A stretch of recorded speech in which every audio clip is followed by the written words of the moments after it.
Blessings in the name of the Lord Jesus. Welcome to Paraclete TV, making disciples through the power of the Holy Spirit. God without man is still God, but man without God is nothing. Walang saysay, walang halaga ang buhay ng tao kung wala ang Diyos sa Kanya. Ang solusyon po dito ay kinakailangan makipag-reconnect tayo sa Diyos sa pamamagitan ng bugtong na anak ng Panginoon.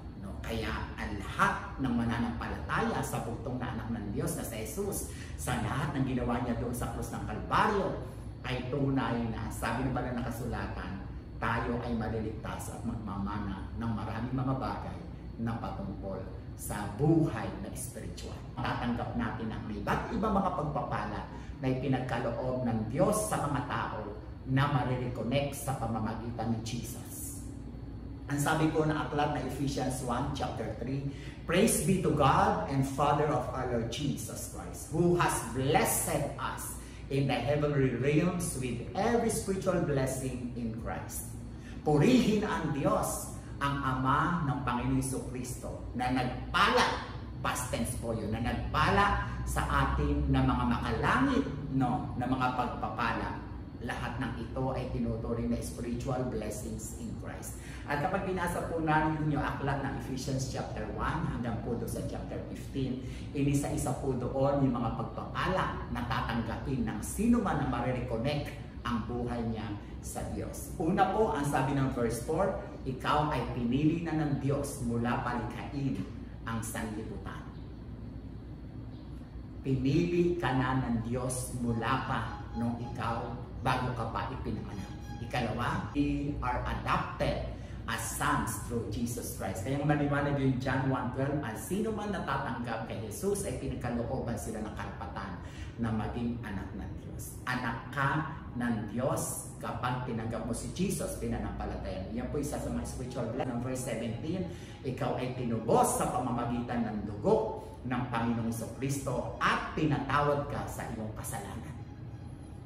At sa pamamagitan nito'y tumanggap ka ng kayamanan ng grasya ng Panginoon. Tunay nga po na ang kaligtasan, ang pagkatanggap sa mga espiritual na pagpapala ay hindi po sa pamamagitan natin. Hindi po sa pamamagitan ng ating mga ginawa, hindi po sa pamamagitan ng ating mga edukasyon o mga bagay na meron tayo, kundi ito po ay regalo ng Diyos. Ito po ay biyaya na ipinagkaloob niya sa bawat isa sa atin.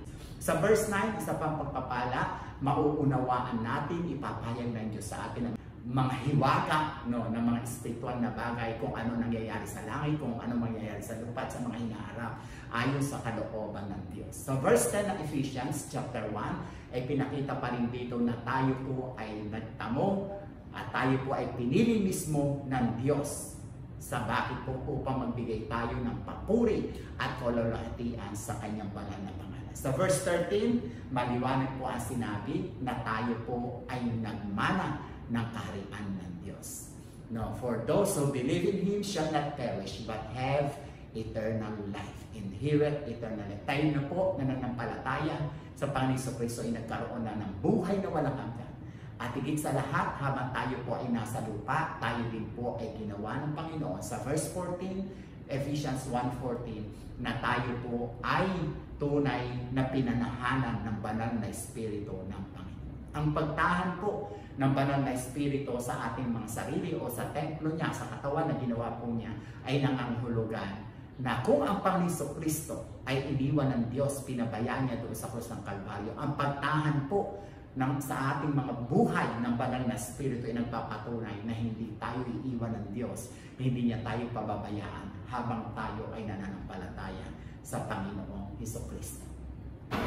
Share Jesus. Subscribe, share Paraclete TV. Go, go, go.